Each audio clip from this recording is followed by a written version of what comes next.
আজকে কথা বলবো অনেক কমন একটা টপিক নিয়ে। বেসিক্যালি এটা একটা ছেলেদের প্রবলেম, যৌন রোগ জড়িত সমস্যা।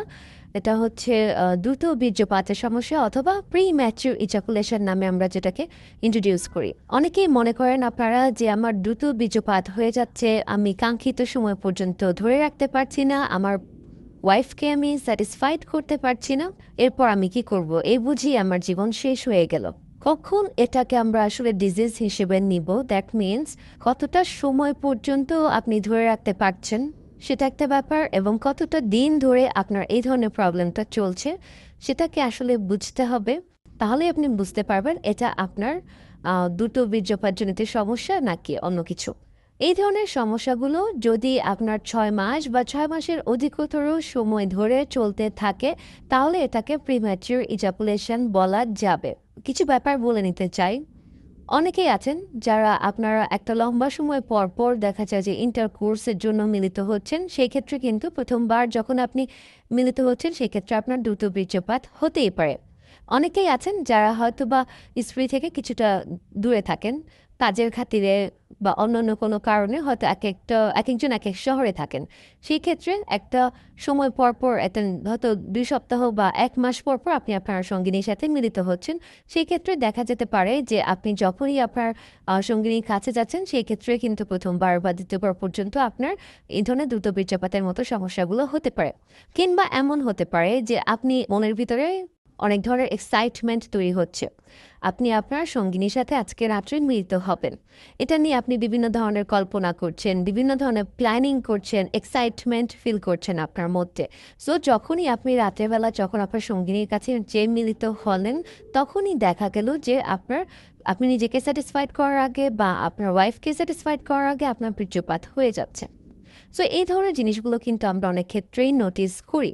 এখন কথা হচ্ছে যে এটা কতটা সময় ধরে আপনার চলছে। এই ধরনের দ্রুত বীর্যপাতের সমস্যা যদি আপনার 6 মাসের অধিকতর সময় ধরে চলতে থাকে তাহলে এটাকে আমরা প্রবলেম হিসেবে ধরে নিব। এছাড়া অনেকগুলো কারণ কিন্তু আছে দ্রুত বীর্যপাত হওয়ার। প্রথমেই যেমন আমি বললাম যে ওভার এক্সাইটমেন্ট, প্ল্যানিং, এই জিনিসগুলো কিন্তু একটা কারণ হতে পারে। দ্বিতীয়ত হচ্ছে যেটা, যে যদি আপনার শরীরে লম্বা সময় ধরে কোনো ধরনের ডিজিজ থাকে, দ্যাট মিন্স আপনার কিডনি রোগের সমস্যা, লিভারের সমস্যা, হার্টের সমস্যা, কিংবা আপনার হাইপার টেনশন বা ডায়াবেটিসের মতো সমস্যা যদি লম্বা সময় ধরে থেকে থাকে, আপনি মেডিসিন নিয়ে নিচ্ছেন, সেক্ষেত্রে এই ডিজিজগুলো ইটসেলফ যেমন একটা প্রবলেম হিসেবে কাজ করে, আবার আপনি বিভিন্ন ধরনের মেডিসিন খাচ্ছেন, সেগুলোও কিন্তু একটা সাইড ইফেক্ট হিসেবে আপনার বীর্যপাত দ্রুত হতে পারে।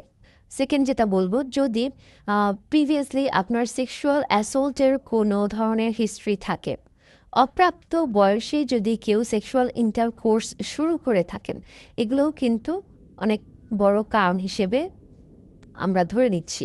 এছাড়াও দেখা যায় যে আপনার যৌনাঙ্গে যদি কোনো ধরনের ইনফেকশন বা ইনফ্লামেশন থেকে থাকে, বিভিন্ন ধরনের ভাইরাস বা ব্যাকটেরিয়াল বা ফাঙ্গাল প্রদাহ থেকে থাকে, সেক্ষেত্রে কিন্তু দ্রুত বীর্যপাত হতে পারে, কারণ এগুলো আপনি যখন ইন্টারকোর্সে মিলিত হবেন তখন ব্যথা অনুভূত হওয়ার কারণে এই ধরনের প্রবলেমগুলো হয়।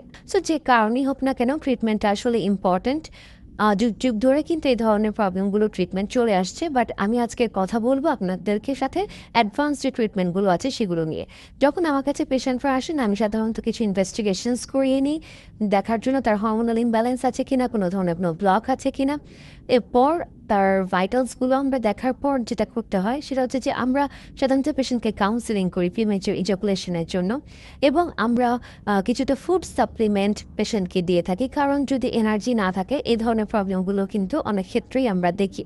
এবং অ্যাডভান্স যে ট্রিটমেন্টটা আপনার এই প্রিম্যাচিউর ইজাকুলেশনের জন্য সেটা হচ্ছে যে আপনার পিআরপি থেরাপি বা আমরা পি শট বলে থাকি এটাকে।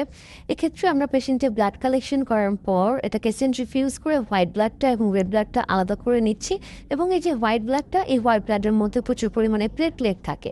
এই প্লেটলেটের মধ্যে থাকে হচ্ছে একটা গ্রোথ ফ্যাক্টর এবং সাইটোকাইন, যা আমরা পেশেন্টের পেনিস বা যৌনাঙ্গের মধ্যে ইনজেক্ট করি, যার কারণে তার মাসলটা স্ট্রং হবে এবং বিভিন্নভাবেই তার যৌনাঙ্গটাকে ইমপ্রুভ করবে এবং এই প্রিম্যাচিউর ইজাকুলেশনের মতো প্রবলেমটাকে সলভ করবে।